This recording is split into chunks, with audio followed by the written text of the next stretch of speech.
जय हिंद दोस्तों। स्वागत है आप सबकी जीएस की पाठशाला में। दोस्तों ये यूपी पीसीएस मेंस से रिलेटेड सीरीज चल रही है, ठीक है। उसमें आपको जीएस 5 और 6 के जो प्रश्न हैं, प्रश्नों के माध्यम से बेसिकली सिलेबस भी कवर करेंगे और हम जानेंगे कि किस तरीके से हम एक बेहतरीन शानदार उत्तर कैसे लिखें, ठीक है। ये इस सीरीज का मेन उद्देश्य ऑब्जेक्टिव जो है यही है, ठीक है। बहुत सारी चीज़ें बताऊंगा मैं, आपको पता है तो बहुत अच्छी बात है, नहीं पता है उनको आप नोट करते चलिए कि क्या क्या चीज़ें हमें वैल्यू एडिशन करना है, किस तरीके से हम कहाँ पर मैप ऐड करेंगे, कहाँ पे हम डायग्राम बनाएंगे, कहाँ पे हम फ्लो चार्ट का इस्तेमाल करेंगे, ठीक है। इस तरीके से तो मैं वो सब बताता रहता हूँ आपको, ठीक है। तो इसको लाइक कीजिएगा, वीडियो को शेयर कर दीजिएगा यार, और चैनल पर नए हैं तो सब्सक्राइब करके बेल आइकन भी प्रेस कर लीजिएगा। ये सब मैं जो इसकी जो पीडीएफ वगैरह है टेलीग्राम चैनल पे डाल दूँगा, ठीक है, वहाँ पे शेयर कर दूँगा, आप लोग वहाँ से ले लीजिएगा, ठीक।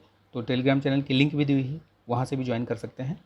जो भी एग्ज़ाम से रिलेटेड, परीक्षाओं से संबंधित कहीं से भी कुछ जानकारी होती है तो वहाँ भी मैं शेयर करता रहता हूँ, तो उसको भी ज्वाइन कर लीजिए। चलिए, ठीक है। तो आज का जो प्रश्न है वो आप देख रहे होंगे, प्राचीन काल में उत्तर प्रदेश के संदर्भ में वास्तुकला के विकास एवं महत्व का वर्णन करना है, ठीक है। इसमें आपको प्राचीन काल के जो वास्तुकला है उसी के बारे में बताना है, ठीक है। प्राचीन काल आपका अगर देखा जाए तो भाई प्रारंभ होता है पुरापाषाण काल से लेकर के, है ना, और आता कहाँ तक है आपका गुप्तोत्तर काल तक, ये प्राचीन काल माना जाता है। उसके बाद मध्यकाल, ठीक है, उत्तर मध्यकाल, फिर आधुनिक काल, इस तरीके से जो है वर्गीकरण हुआ है, ठीक। तो ये याद रखिएगा कि कहाँ से क्या आता है, तभी आपको पता चलेगा कि कहाँ तक का हमें बताना है, ठीक। चलिए शुरू करते हैं इस वीडियो को,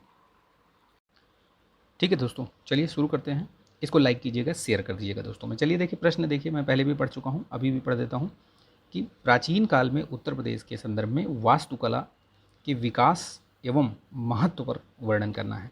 अब देखिए, मैंने पहले भी बताया है, अभी भी बताता हूँ, हर प्रश्न में इसीलिए बताता हूँ, हर वीडियो में इसलिए बताता हूँ कि आपको चीज़ें याद रहें। जैसे आप प्रश्न पढ़ते ही आपके दिमाग में दो चीज़ें हमेशा मतलब बनी रहनी चाहिए कि प्रश्न पढ़ना है तो उसमें देखना है कि क्या मैं मैप बना सकता हूँ इसमें, तो बिल्कुल इसमें आप मैप बना सकते हैं, मैप की इसमें गुंजाइश है। जहाँ भी थोड़ा सा भी लगे कि आप मैप बना सकते हैं वहाँ एकदम चिपका दीजिए मैप, ठीक। ज़्यादा जगह नहीं लेता है और उसका अभ्यास करते रहिए, जब अभ्यास करेंगे तभी चिपका पाएंगे आप, नहीं तो नहीं चिपका पाएंगे, ठीक है।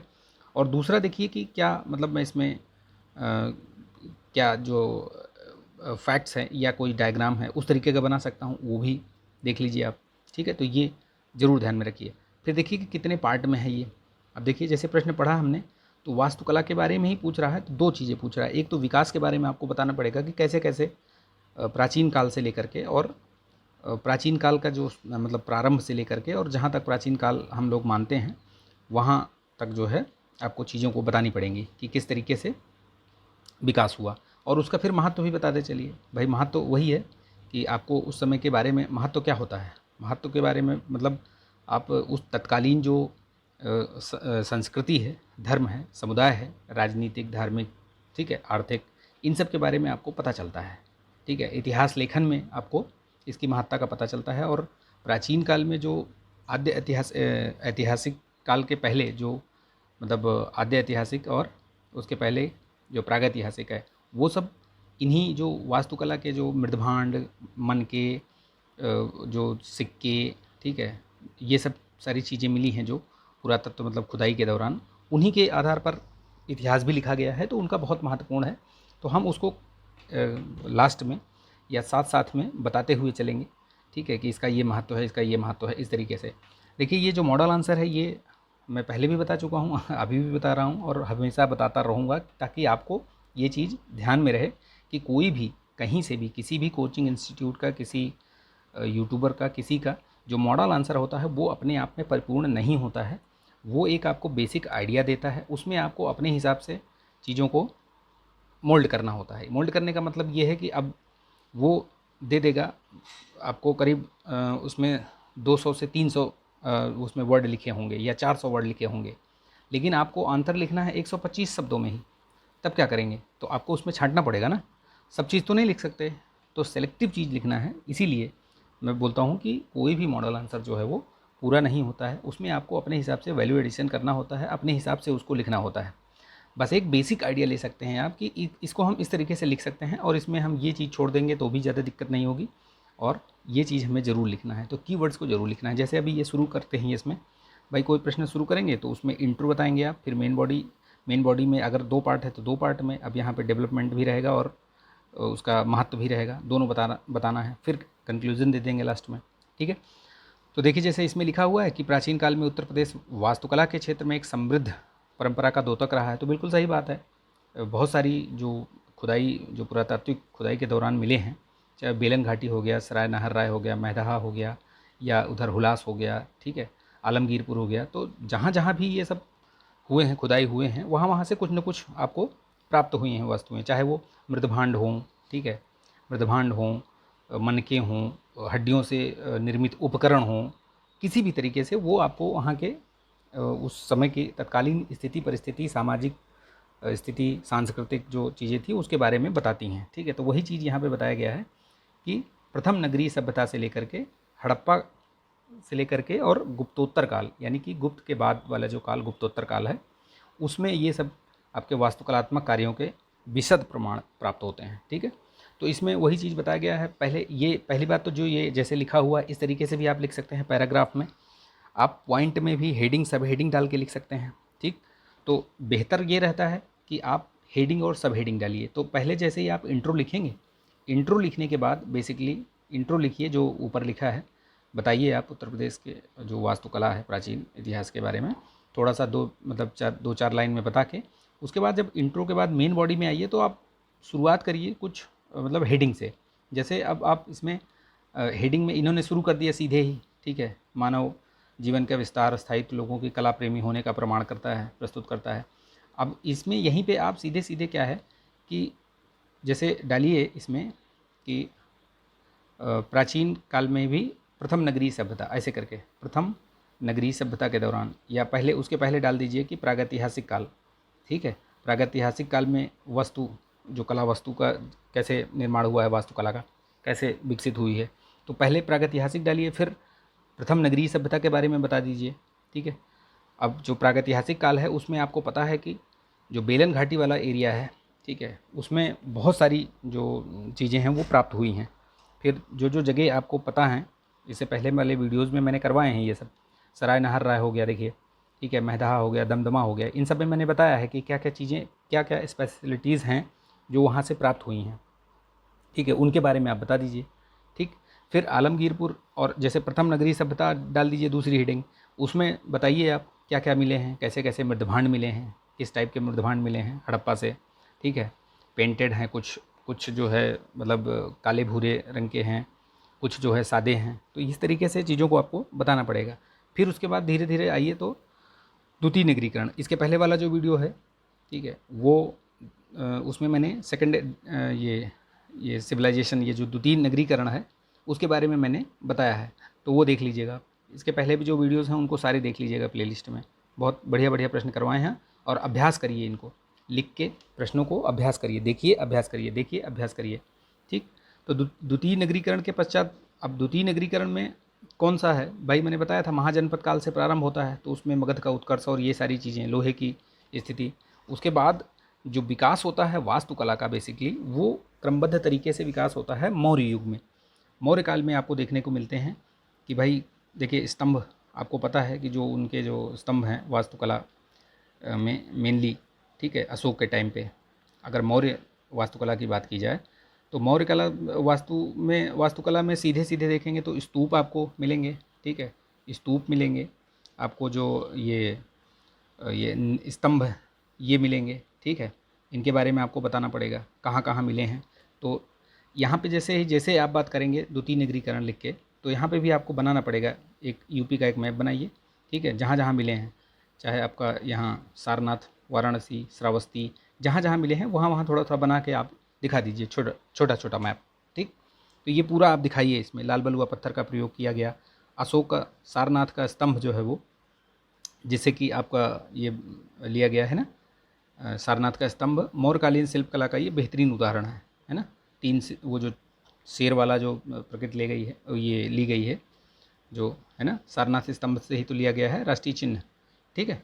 तो ये याद रखिएगा। यहाँ श्रावस्ती में, कौशाम्बी में, ये रामभर में, कपिलवस्तु में निर्मित जो स्तूप हैं उनके बारे में थोड़ा थोड़ा बता दीजिए आप, कि ये चीज़ें हुई हैं। फिर वास्तविक जो गुप्त काल में आएंगे तो देखिए गुप्त काल में आपको स्तूप के निर्माण भी होते हैं, ठीक है, स्तूप निर्माण भी होता है। मंदिर वास्तुकला का आपको यहीं से शुरुआत हो जाती है, मंदिर बनना, ठीक है, नगर शैली में। फिर यहीं पे मूर्ति कला भी आपको देखने को मिलती है। गुहा, जो अजंता और एलोरा में भी आपको गुहा पेंटिंग्स वगैरह देखने को मिलती हैं, उनके बारे में भी आपको बताना है, ठीक। तो ये गुप्त शासकों के बारे में भी आपको बताना है। तो पहला मैंने जो बताया आपको हेडिंग कैसे डालनी है, पहला बताना है आपको प्रागैतिहासिक बारे में, प्रागैतिहासिक काल के बारे में। तो प्रागैतिहासिक काल का हेडिंग ऐसे डालिए। उसके बाद यहाँ पे जहाँ जहाँ चीज़ें मिली हुई हैं जो, ठीक है, जैसे बेलन घाटी हो गया, ठीक है, सराय नहर हो गया, दमदमा हो गया, महदहा हो गया, ठीक, इधर आपका और भी हैं, बहुत सारे हैं, ठीक है। तो ये सारी चीज़ें आपके प्रागैतिहासिक में आ गए। फिर प्रथम जो डालिए कि प्रथम नगरीकरण यानी हड़प्पा सभ्यता, उसमें बताइए कहाँ कहाँ से मिले हैं, ठीक है, बहुत सारी जगह पे हैं। उलास हो गया आपका, आलमगीरपुर हो गया, ठीक है, बड़ा गांव हो गया, ये सब हो गया, सनौली हो गया, ये सब क्या है, ये सब वहीं से आपको प्राप्त होते हैं सब, ठीक। तो ये हो गया। फिर उसके बाद मौर्यकालीन का बता दीजिए आप, द्वितीय नगरीकरण में महाजनपद काल से शुरू होता है, उसमें बताइए मौर्य कला में क्या क्या चीज़ें हुई, स्तंभों का जो निर्माण हुआ है, ठीक है। आपको बहुत सारे स्तंभ जहाँ जहाँ मिले हैं, कौशाम्बी में मिले हैं, ठीक है, आपके यहाँ पे सारनाथ में हैं। स्तूप के बारे में बताइए। फिर उसके बाद आइए गुप्त वंश में, गुप्त काल में। तो गुप्त काल में भी आपको बताना पड़ेगा, बेसिकली यहीं से आपका मंदिर निर्माण जो कला है वो यहीं से प्रारंभ होती है। तो बताइए आप कहाँ कहाँ हैं। जैसे बहुत फेमस मंदिर हैं, दशावतार का मंदिर हो गया ललितपुर में, झांसी, ठीक है। इधर भीतरगांव का मंदिर है जो कि ईंटों से बना एकमात्र उस समय का जो मंदिर है। बाकी सभी तो जो मंदिर हैं वो पत्थरों से काट के उससे बनाए जाते थे, लेकिन जो भीतरगांव वाला मंदिर है ना, भीतरगांव वाला वो मंदिर जो है कानपुर में है, और ईंटों से बना मंदिर है ये, ठीक है। तो इसकी खासियत ये हो गई, ईंटों से बना मंदिर। फिर बहुत सारे मंदिर हैं, नचना कोठार का पार्वती मंदिर हो गया, ठीक है, भूमरा का शिव मंदिर हो गया, ये सारे बहुत सारे मंदिर हैं। ये लिखा हुआ है इसमें सारा, देखिए जो मैं बता रहा हूँ ये लिखा भी हुआ है। तो आप इसको इस तरीके से आपको दिखाना भी पड़ेगा, ठीक है। इसमें कुछ कुछ चीज़ें बतानी पड़ेगी। पहले ये देखिए चबूतरों पर निर्माण होते थे। शुरुआत में जो इनके जो गुप्तकालीन जो मंदिर थे, शुरुआत में फ्लैट थे इनके जो शिखर, लेकिन बाद में धीरे धीरे इनमें मतलब शिखरों का भी निर्माण होने लगा। पहले जो छत होती थी मतलब एकदम फ्लैट बनाई जाती थी, ठीक है। और कालांतर में देखो इसमें पंचायतन शैली क्या होती है बता देता हूँ। जैसे एक मेन मंदिर, आप कहीं जाते होंगे तो एक मेन मंदिर जो है, ठीक है, एक जो मेन मंदिर है वो आपका बीच में रहेगा, ठीक है, ये आपका बीच में रहेगा।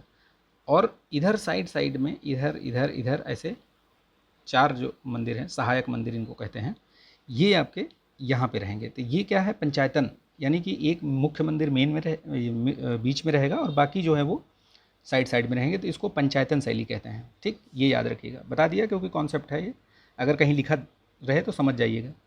तो यही लिखा हुआ है कि पंचायतन शैली में भी मंदिर बनाए जाने लगे, ठीक है। और बता दीजिए जहाँ जहाँ पे स्तूप मिले हैं, जहाँ जहाँ पे प्रयाग स्तंभ हो गया, भितरी स्तंभ हो गया, ठीक है, ये सब बताना है आपको।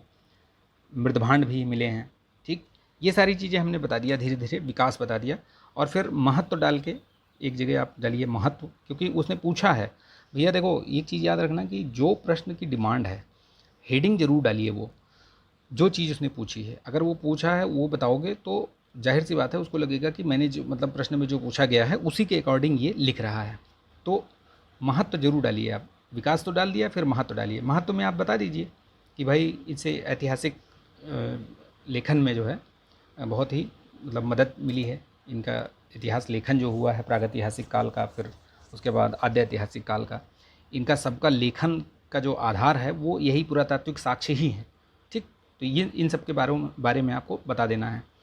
फिर थोड़ा बहुत बार ये भी बताना है कि तत्कालीन जो राजनीतिक, आर्थिक, सामाजिक जो सांस्कृतिक दशा थी, क्या व्यापारिक समस्या कंडीशन थी, वो सारी चीज़ें पता चलती हैं हमें, ठीक है। तो ये सब आप लिख के महत्व के बारे में भी बता सकते हैं थोड़ा बहुत, 2 4 5 लाइन में, क्योंकि 125 शब्द में या 200 में आएगा तो जितना आप मैंने बताया उतना लिखने में आपको आपका टाइम भी निकल जाएगा और आप जो है उसको मतलब पूरा भी कर लेंगे, ठीक है, पेज भी भर जाएगा आपका। और फिर लास्ट में कंक्लूज़न दे दीजिए आप। जैसे इसमें लिखा है कि हम कह सकते हैं कि उत्तर प्रदेश में प्राचीन काल वास्तुकला का विकास प्रगति पर था, ठीक है। गुप्तोत्तर काल के बाद स्थापत्य कला के कार्य किए गए। केंद्रीय सत्ता के पतन के बाद, यानी कि जो बीच के वाला काल आता है, उसमें थोड़ा कम हुआ था। अदरवाइज़ फिर जैसे मध्यकाल आता है तो वहाँ निर्माण शुरू हो जाता है अपने मुग़ल, और ये जो आपका सल्तनत काल, फिर मुग़ल काल है ना, इसमें भी बहुत सारे निर्माण होते हैं। तो इस तरीके से आप दिखा सकते हैं। ठीक है, ये पूरा प्रश्न रहा, मैंने इसको पूरा डिस्कस किया है। आई होप कि आपको अच्छे से समझ में आया होगा। एक दो बार देख लीजिएगा वीडियो, और उसके बाद इस प्रश्न को लिखने का प्रयास करिएगा। इसकी पीडीएफ मैं टेलीग्राम चैनल पर शेयर कर दूंगा, वहाँ से आप ले लीजिएगा। ठीक है, मिलते हैं नेक्स्ट वीडियो में। जय हिंद।